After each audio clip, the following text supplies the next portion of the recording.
नृत्य क्या है? किसी को पता है नृत्य क्या है? कोई नृत्य माने बताओ क्या है? नृत्य माने क्या होता है जानते हो? क्या कोई बता पाएगा कि डांस क्या है? किसी को इसकी परिभाषा पता है कि नृत्य है क्या? किसी को भी परिभाषा पता है? किसी को नृत्य की परिभाषा पता है? नहीं पता है ना? अभी मैं बताती हूँ नृत्य कला क्या है।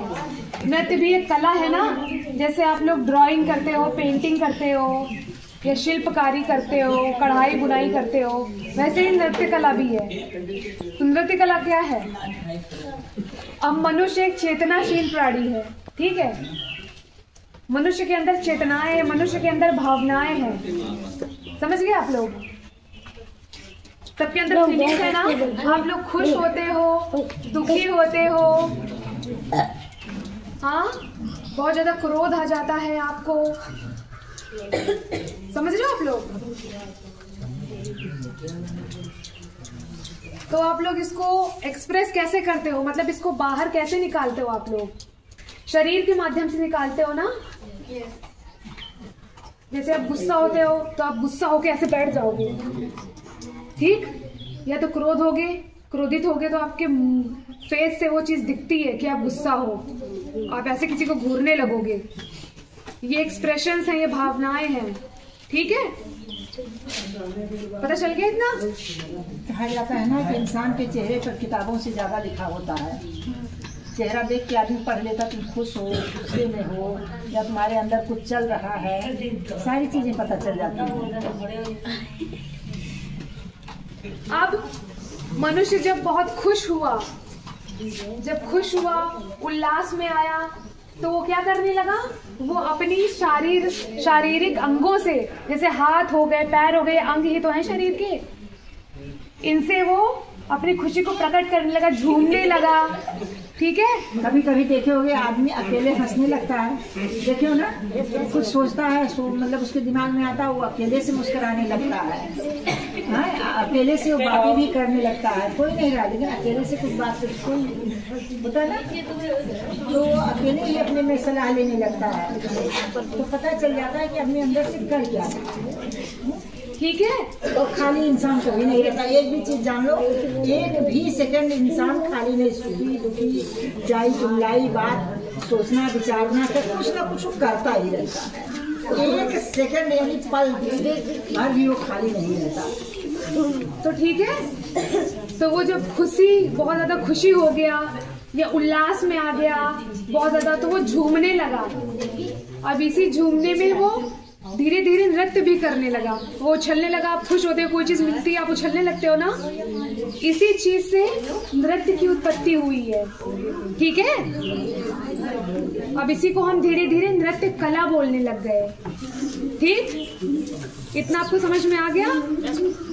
अब ठीक है, अब मैं आपसे पूछूंगी कि जो मैंने आपको अभी इतना समझा दिया है मोटा मोटा, वो किसको समझ में आया है? कोई हाथ अपना खड़ा करे और मुझे बताए कि किसको समझ में आया है। थोड़ा बहुत तो समझ में आया होगा ना? आप लोग 6th 7th 8th के स्टूडेंट हो, इतना तो मैं आपसे उम्मीद कर सकती हूँ कि आप मुझे बता सको कि मैंने जो बताया है आपको। आपका नाम क्या है? हाँ, आपका? शैलेंद्र, खड़े होइए। बताइए अभी मैंने क्या बताया कि नृत्य कला क्या है और कैसे उत्पन्न हुई। थोड़ा बहुत जो भी समझ में आया वो बताइए, जरूरी नहीं जो मैंने बताया वही बोलिए। बोलिए, हिचकने की जरूरत नहीं, आप बोलो। कोई जरूरी नहीं है कि जो मैंने बताया वही आप लोग बताओ। अपने मन से भी तुम उस पर चर्चा कर सकती हो, अपने विचार दे सकती हो। मैंने क्या बताया था कि आदमी, मनुष्य एक चेतनाशील प्राणी है, उसके अंदर भावनाएं हैं, फीलिंग्स हैं, तो वो उनको व्यक्त कैसे करता है? शरीर के माध्यम से। Very good. तो शैलेंद्र ये बताइए कि शरीर के माध्यम से प्रकट करने लगा, तो जो खुश हुआ बहुत ज्यादा, उसको कोई चीज मिल गई अच्छी, वो बहुत खुश हो गया, किसी भी कारण से खुश हो गया, तो वो क्या करने लगा? झूमने लगा ना, नाचने लगा। इसी को हमने क्या बोल दिया? नृत्य कला। वेरी गुड, इसके लिए बस क्लैप करिए सब लोग। वेरी गुड, इतना समझ में आया। इतना आप लोग कॉन्फिडेंस रखो कि अगर कोई आपको जितना भी समझ में आया, आपको खड़ा करके पूछा जाए तो आप उतना बोल लो। इससे क्या होगा? कम्युनिकेशन स्किल्स आपकी अच्छी होंगी। इससे आप कहीं भी भरी सभा में बोल पाओगे, ठीक है? इससे आपके अंदर आत्मविश्वास जगेगा। समझ रहे हो आप लोग? समझ में आ रहा है ना? समझ में आ रहा है? रागिनी समझ में आ रहा है? ठीक है, तो ये नृत्य कला इतना पहले नोट करवा दूं या इसके आगे भी बता दूं? रागिनी को अच्छा सा समझ में ना रागिनी, इतना नोट करवा दूं मैं? आप इतना नोट करोगे, पहले लिखोगे? इतना लिखवा देती हूँ।